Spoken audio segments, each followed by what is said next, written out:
One of the fundamental design considerations for optimizing a roof ridge cap roll forming machine is the careful selection of materials. The rollers, tooling, and structural components must be constructed from high-quality materials that can withstand the mechanical stresses and abrasion encountered during the roll forming process.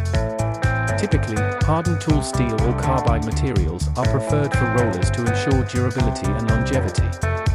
Roof ridge caps come in various profiles and dimensions to match different roofing systems.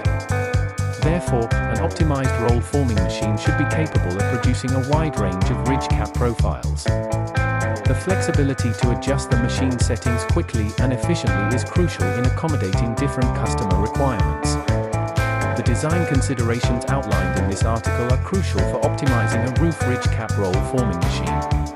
Manufacturers in the roofing industry must carefully evaluate these design elements to create roll forming machines that are both versatile and reliable, thus contributing to the overall success of their operations.